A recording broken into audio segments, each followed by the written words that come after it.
প্রকাশ্যেই দখল হয়ে যাচ্ছে নদীর চর, অবৈধ দোকানপাট গজিয়ে ওঠায় আপত্তি তুলেছেন স্থানীয়রা। অভিযোগ পেয়েও নির্লিপ্ত প্রশাসন, এমনটাই দাবি করেছেন স্থানীয়রা। এমনকি তৃণমূলের এক পঞ্চায়েত সদস্য অসীম বালাও ঘটনার কথা মেনে নিয়ে প্রশাসনের উপর দায় চাপিয়েছেন। এটা আমাদের এই স্থানীয় কিছু লোকজন এরা করেছে আর কি। ফাঁকা জায়গা ছিল, টুকটাক ছোটোখাটো ব্যবসা বাণিজ্য করে এরা খাচ্ছে। কাদের মদতে? এটা সরকারি? এটা মদত কি, অ্যাকচুয়ালি মদতটা বলতে পারো না, ফাঁকা জায়গা ছিল, এরা এসে বসেছে। তবে এটা সত্যি কথা বলতে বিকেল টাইমটা এখানে এতটাই জনবহুল হয়, বাইরে থেকে গঙ্গার পার তো চর, যেহেতু প্রচুর লোকজন আসে এইখানে। সেক্ষেত্রে দোকানগুলো এমনভাবে হয়েছে যাতে একটু সমস্যার সম্মুখীন হতে হচ্ছে।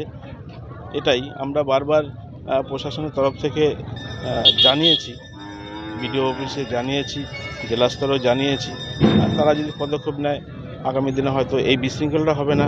শান্তিপুরে কালনাঘাট এলাকার পাশ দিয়ে বয়ে গিয়েছে ভাগীরথী নদী, আর সেই পার অবৈধভাবে দখল হয়ে যাচ্ছে।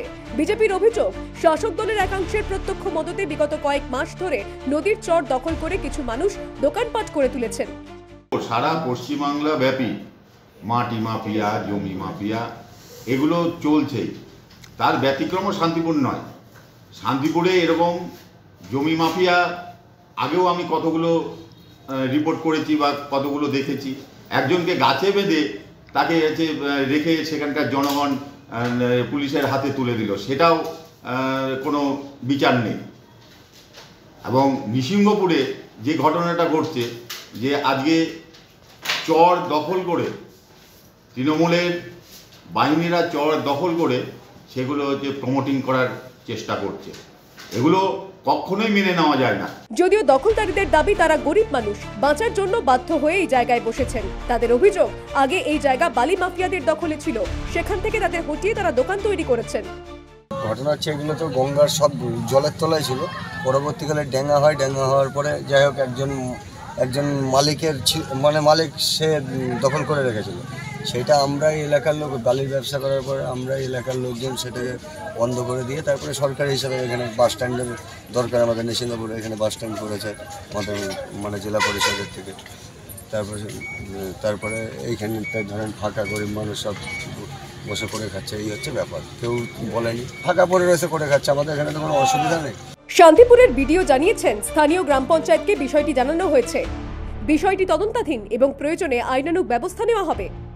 ঘাটে ফেরিওয়ালা ঠেলা গাড়িতে বা চাকা লাগানো গাড়িতে বিক্রি করতেন। ফেরিওয়ালাদের এরকম ব্যবসা এই ঘাট, বাজার, বাস স্ট্যান্ড, নৃসিংহপুর শুধু ঘাট না, ওখানে একটা বড় বাস স্ট্যান্ড আছে, বাস টার্মিনাস আছে, এভাবে ছিল। তারপর ফেরিওয়ালারা একটু প্লাস্টিক টাঙালেন, তারপর যেটা হয় প্রথাগতভাবে সেখানে একটু পাকাপাকি দোকান করার ব্যবস্থা করছেন। ব্যাপারটা নজরে আসার পর প্রধান সাহেবকে বলা হয়, প্রধান সাহেব যান ওখানে, স্থানীয় দোকানদারদের বলেছেন নতুন করে কোনো দোকান ঘর তৈরি হবে না।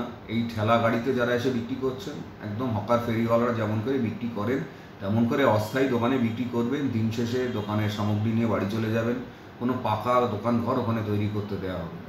কিন্তু একটা অভিযোগ আসছে, কিন্তু ওখানে গিয়ে দেখা গেল এখনও সেখানে